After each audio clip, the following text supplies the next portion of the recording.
At yan na po yung sari na niluto. Yan po yung pancit canton. Wait lang po. Ano natin to ha. Nilagay ko na po yung sesame.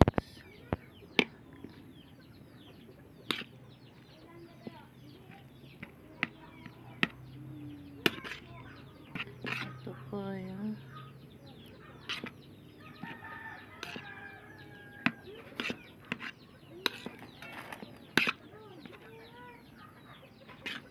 kung nababagot na po kayo sa pancit canton nyo na lagi na lang pancit kanyo, lagyan nyo po ng para maiba naman.